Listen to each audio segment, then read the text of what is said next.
sa YouTube, nakikita ko na maraming gusto magpa-review ng mga exchange. Speaking of broker, ulitin ko, no, meron tayong mga rumors na si Binance daw babalik. And syempre medyo hot ang issue ngayon na hinaharang daw ng Coins.ph si CZ before, no? Kaya hindi siya makapasok dito, kaya binan. So may local player daw. Syempre dinideny naman ng Coins.ph. I-check ko lang guys tong copy trading natin kung ano na ang resulta. Etong Golden Favis natin naka 6.91%, 2.4%, and then ngayong April nasa 4.3% na siya, no? Hindi na masama.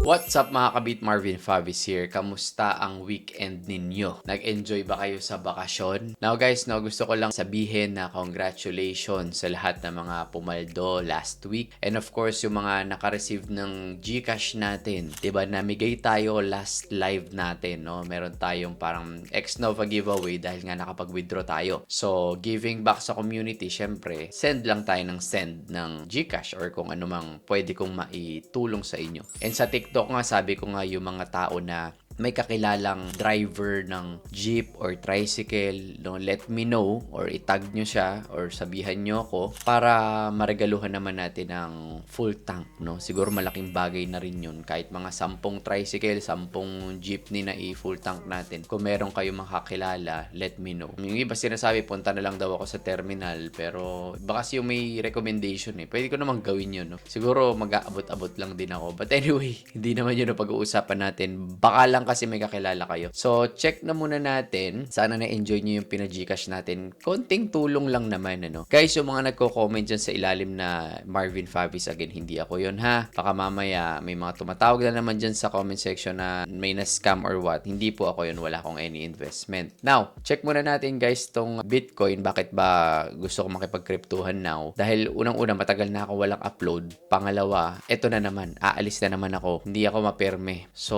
magsesibo na naman ako sa Malapascua. Mag-scuba diving kami for 6 days, I think. So, kita-kita tayo dyan. And then, pagbalik ko na naman dito sa Manila, saglit lang ako. Lilipad na naman ako ng China sa May na ang balik ko. Kaya, kumbaga, eto, sinusulit ko. Pero pag may chance na mag-live, guys, yung mga nakaabang dyan, magla-live tayo. Sa comment section, sa TikTok, tsaka dito sa YouTube, nakikita ko na maraming gusto magpa-review ng mga exchange, no? And marami na rin naman tayong na-review. May mga na-review na tayo sa foreign exchange, meron na rin tayo sa crypto, at marami pang iba. Pero sige, sabi nila, gusto daw nila mag-review. Ang dami sa comment section kung ano-ano yung mga sinasabi nilang exchange na gusto kong reviewin. Pwede naman, guys, pero isa-isa lang, no? Per content siguro. Pero bago tayo lumihis, no? Total, andito na rin naman tayo. I-check ko lang, guys, tong copy trading natin kung ano na ang resulta. So far naman, etong Golden Favis natin, naka 6.91%. Hindi na masama, no? Kasi kaka-start lang din naman natin dito. So, 19 trades pa lang siya. Very conservative. Nung March, profit naman siya. Teka, ilipat ko lang to. Nung March, profit naman siya ng 2.4%. And then, ngayong April, nasa 4.3% na siya, no? Hindi na masama. Kung meron kang $100, kumita ka ng 2.4. Dito naman, 4.3. Kung may $1 million ka naman, kumita ka ng 4 million na isang buwan. Parang ganun siya nagmamatter eh. So, dito naman sa Forex Gold scalping natin, naka 9.82% naman siya. Okay? Guys, again, hindi ko pinopromote. Sinasabi ko lang na dito siya. Wala na rin namang mga link dyan. Ito yung mga nagtatanong lang. Alright? Marami na rin trades. Nasa 115 trades na kasi nga scalping siya. So far, positive naman yung ano. Pwede nyong i-observe lang naman to mga copy trading. No need to copy or what, no? So, sa Vantage naman, tignan natin yung copy trading natin doon. Click ko lang to, discover. Again, marami na tayong mga broker na ginagamit. Pwede kayong mag-explore, guys. Wala namang lock ng broker or kung ano man. Kung ano yung comfortable ka na broker na ano sa'yo, na pasok sa'yo, why not? No? Speaking of broker, ulitin ko, no, meron tayong mga rumors na si Binance daw babalik. And syempre medyo hot ang issue ngayon na hinaharang daw ng Coins.ph si CZ before, no? Kaya hindi siya makapasok dito, kaya binan. So may local player daw. But again, syempre dinideny naman ng Coins.ph at wala rin naman tayong evidence pa na totoo yun, pero kasi previous Binance kasi yung CEO or yung owner ng CoinPH now. So sige, tingnan natin to Favis Gold sa XM, yung copy trading. So ngayon, win rate 80%, return 3.09% in 7 days. So far yung ating capital ay nag-profit naman ng 28.80% since March 26. So medyo late March na. Tapos ngayon naman ay yan, positive naman yung mga resulta niya. Same strategy lang to nung Favis Gold dun sa XM na isa. So ayan na yung mga resulta ng copy trading natin. Siguro guys, kung magre-review tayo ng ng mga crypto platforms or kung ano mga platforms yan, pwede ko ditong silipin sa Certic yung mga broker. Ito guys, titignan nyo maigi yan. Binance, may Bitget. Liitan ko lang yung face ko para makita ninyo ha. Silipin natin yung mga ibang exchange na pwede yung silipin yan. May mga gumagamit na yan. OKX, Gate.io, Crypto, Bybit, lahat yan halos na-review ko na. CoinW, MEXC, na-review ko na rin yan. Lbank, nasilip na natin. Huobi, marami pang iba. Yung iba dito guys, pwede nyo i-check naman. Like, Coinex yan, meron din dito. KuCoin, XT, daming pwedeng gamitin ng mga crypto platforms tsaka mga forex brokers or platforms. Ito, merong Bitradex. Click nga natin to, Bitradex. So, for example, yan, pwede kayong tumingin, check nyo rin yung website. Check nyo rin kung okay ba sila, ano yung mga ino-offer sa loob. Kasi alam nyo naman, dito sa Philippines din, medyo mahigpit. Kaya make sure na okay. So for example, meron kayo nakitang platform, suriin yung maigi at saka i-review nyo ng maigi. Sampulan lang natin si Bitradex, $560 million yung kanilang spot. And then pagdating naman sa derivative trading volume, nasa 1.5 billion yung kanilang trading volume. Alright? So, ang nagve-verify dito is si Certic. Alright? So, check din natin yung X nila. Okay, pag nasilip natin yung X ng Bitradex, makikita natin na pinopromote siya ni Olivier Giraud as Global Ambassador. Mukhang active tong football player. Sorry, hindi ako familiar, no? From the pitch to the world of crypto, plus AI precision and speed always make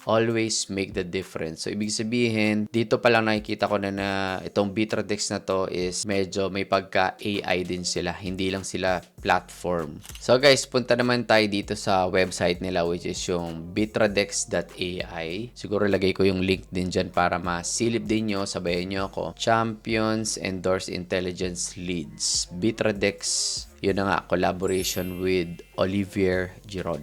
So, sa website, makikita natin na why choose Bitradex, AI Intelligent, Maximum Security, Global Access, Lightning Fast. Ayan, so dito nakalagay din na meron silang AI bot. Actually, lahat naman ng mga platforms makikita natin na meron sila mga spot trading, futures trading, may mga earn. So, iba-iba yung mga features, may kanya-kanyang benefits. May advantage at disadvantages. So, may mga launchpad, diba? Iba-iba rin yung percentage nila kapag kayo ay nag-earn, no? Nakalagay dito, say goodbye. Constant market monitoring. Let our advanced AI do the trading for you with institutional grade strategies. So, ito, no, based sa nakikita natin dito, meron siyang AI bot daw, no, na nagte-trade mag-isa. So, kung di ka marunong mag-trade, pwede mong gamitin yung AI bot nila. Ang importante kapag ganito gumagamit kayo ng mga AI bot guys, lalo na sa crypto space, i-make sure nyo lang na nakikita nyo talaga yung mga trades, no? Buhay yung transactions or nasa blockchain talaga. Kasi hindi natin alam kung ano ba yung type of trading na ginagawa ng bot sa mga exchanges. So, complete trading ecosystem, may spot, may futures, may AI bot, BTX card issued in partnership with Visa, supporting Apple Pay and all. Yeah. Trusted by leaders, Binance. Okay, so ito mga platforms din to. So, basically, it's an app na pwedeng i-download.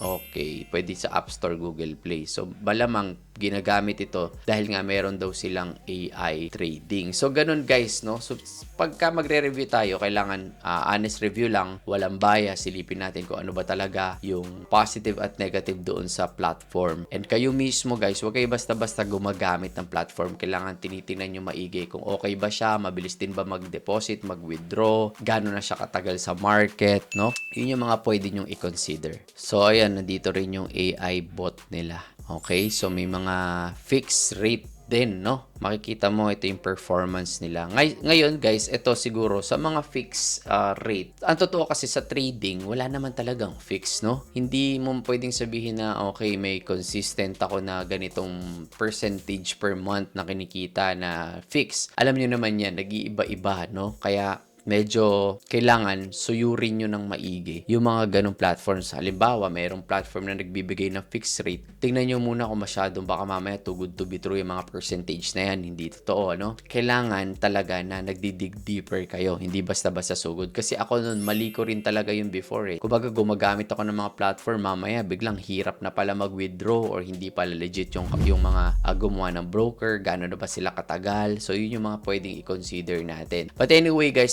sample lang naman tayo kung paano mag-review, and siguro sa susunod na video, since mahaba na yung video natin, no, mas magdidig deeper tayo sa mas malalim na pagre-review ng mga platforms para marami kayong choice, and kumbaga naka-diversify din yung funds ninyo. Like ako, for example, meron akong 3 or 4 na ginagamit na forex broker. Sa crypto naman, meron akong 4 din na ginagamit. So iba-iba, para kumbaga hindi lang sa safety kumbaga parang meron sila kasing advantage at disadvantages.